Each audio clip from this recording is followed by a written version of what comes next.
Welcome back to our channel info 366. இன்னைக்கே என்ன இன்ஃபர்மேஷனோட நான் உங்களை சந்திக்கிறேன் அப்படின்னா, ஈரான் திரும்பவுமே ஸ்ட்ரைட்டா ஹார்மோஸ் பக்கம் எந்த கப்பல் வந்தாலும் சரி அடிப்போம் அப்படின்னு சொல்லி மறுபடியும் அடிக்க ஆரம்பிச்சிருக்காங்க. அதுக்கு முக்கியமான காரணங்களா என்ன மாதிரியான விஷயங்கள் இருக்கு, உக்ரைனுக்கும் ரஷ்யாவுக்கும் இடையில போர் அப்படிங்கிறது பயங்கரமா போயிட்டு இருக்கு. இப்போ இதை என்ன பண்ணிருக்காங்க அப்படின்னு சொல்லி பார்த்தோம்னா, நேட்டோ நாடுகளையுமே தேவையில்லாம உள்ள இழுத்து விட்டுருக்காங்க. அந்த அளவுக்கு என்ன மாதிரியான வேலைகள் நடந்திருக்கு, இதை பத்தி தான் இன்னைக்கு இந்த வீடியோல ரொம்ப டீட்டெயிலா பேச போறோம். ஸோ வீடியோவை ஸ்கிப் பண்ணாம ஃபுல்லா பாருங்க.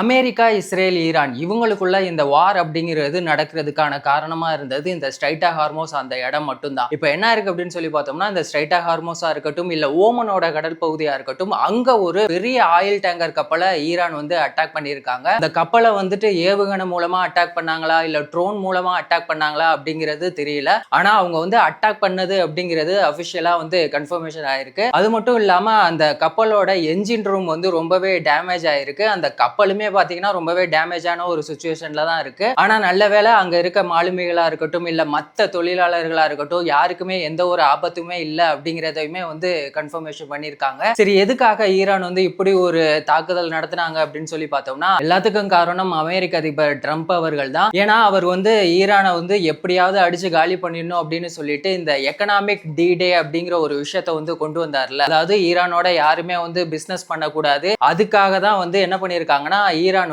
பதிலடி கொடுக்கிற விதமா இந்த தாக்குதல் அப்படிங்கிற ஒரு விஷயத்த பண்ணியிருக்காங்க. ஸ்ட்ரைட்டா ஹார்மோஸ்ல வர்ற எல்லா கப்பலுமே பாத்தீங்கன்னா அவங்களுடைய அந்த என்ன கப்பல் என்ன பேரு அப்படிங்கிற அந்த இண்டிகேஷன் இருக்கதை ஆஃப் பண்ணிட்டு தான் வர்றாங்க. ஆனா அதையும் மீறியுமே பாத்தீங்கன்னா ஈரான் அட்டாக் பண்ணியிருக்காங்க. இன்னொரு பக்கம் என்ன இருக்கு அப்படின்னு சொல்லி பார்த்தோம்னா, இப்போ வேற கப்பல் ஏதாவது உள்ள வரணும் அப்படின்னா அவங்க எல்லாம் என்ன பண்றாங்கன்னா, போலியா வேற ஒரு பேரை வச்சு என்ன பண்றாங்கன்னா, எப்படியாவது நம்ம எண்ணெய் ஏத்திட்டு சேஃபா போயிடலாம் அப்படிங்கிற மாதிரியான விஷயங்களுமே போயிட்டு இருக்கு. இது ஒரு பக்கம் இருக்கு. இன்னொரு பக்கம் உக்ரைனுக்கும் ரஷ்யாவுக்கும் வார் அப்படிங்கிறது கண்டினியூவா நடந்துகிட்டு இருக்கு. இப்போ என்ன இருக்கு அப்படின்னு சொல்லி பார்த்தோம்னா, உக்ரைனுக்கு அமெரிக்காவும் ஐரோப்பிய நாடுகளும் துப்பாக்கியா இருக்கட்டும் இல்ல குண்டுயா இருக்கட்டும் ஆயுதங்கள் பணம் எல்லாமே கொடுத்து ஹெல்ப் பண்ணிட்டு இருக்காங்க. இப்ப ரஷ்யா என்ன முடிவு பண்ணிட்டாங்கன்னா, அது எல்லாத்தையுமே தடுத்தாதான் நான் உன்னை ஜெயிக்க முடியும் அப்படிங்கிறதுக்காக இப்போ உக்ரைனுக்கும் ரஷ்யாவுக்கும் நடக்கிற அந்த வார இப்போ நேட்டோ நாடுகளை தேவையில்லாம உள்ள இழுத்து விட்டுருக்காங்க. அந்த அளவுக்கு என்னாச்சு அப்படிங்கிறத பார்க்கலாம். இப்போ என்ன இருக்குன்னா,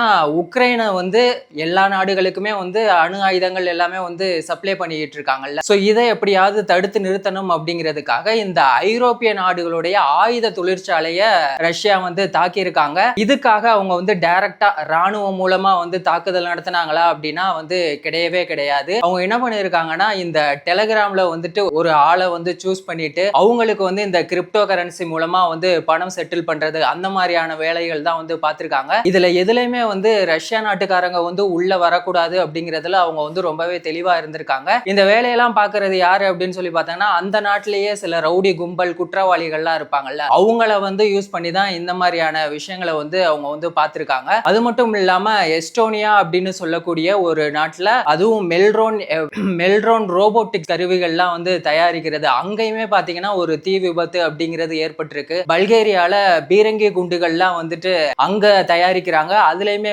தீ விபத்து ஏற்பட்டிருக்கு. இந்த மாதிரி நேட்டோ நாடுகள் எல்லா இடத்துலயுமே பாத்தீங்கன்னா தீ விபத்து ஏற்பட்டிருக்கு. இது எல்லாத்துக்குமே காரணமான ரஷ்யா தான். ஆனா அவங்க சைட்ல இருந்து சொல்றது என்னன்னா, இதுக்கும் எங்களுக்கும் சம்பந்தம் இல்லை அப்படின்னு சொல்றாங்க. இப்போ நேட்டோ நாடுகள் ஒரு நாடு தப்பு பண்ணிச்சு அப்படின்னா மத்த நாடுகள் கேள்வி கேட்கலாம். ஆனா இப்ப ரஷ்யா நான் பண்ணல அப்படின்னு சொன்னதுனால இப்ப நேட்டோ நாடுகள் ஒண்ணுமே பண்ண முடியாத ஒரு சிச்சுவேஷன்ல இருக்காங்க அப்படின்னு தான் சொல்லணும்.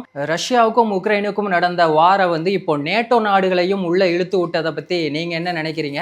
ஈரான் திரும்பவுமே ஸ்ட்ரைட்டா ஹார்மோஸா இருக்கட்டும் இல்ல ஓமனோட கடல் பகுதியில் வர்ற கப்பல் எல்லாத்தையுமே தாக்குறத பத்தி உங்களுடைய ஒப்பீனியன் என்ன அப்படிங்கிறத மறக்காம கமெண்ட் செக்ஷன்ல சொல்லுங்க. இந்த ஒரு இன்ஃபர்மேஷன் உங்களுக்கு யூஸ்ஃபுல்லா இருந்துச்சா? வார் சம்பந்தமான டெய்லி அப்டேட்டை தெரிஞ்சுக்கணும் அப்படின்னா நம்ம சேனலை மறக்காம சப்ஸ்கிரைப் பண்ணுங்க, உங்க ஃப்ரெண்ட்ஸுக்கு ஷேர் பண்ணி சப்போர்ட் பண்ணுங்க. வேறொரு வீடியோல வேறொரு இன்ஃபர்மேஷன்ல திரும்பவும் சந்திக்கலாம்.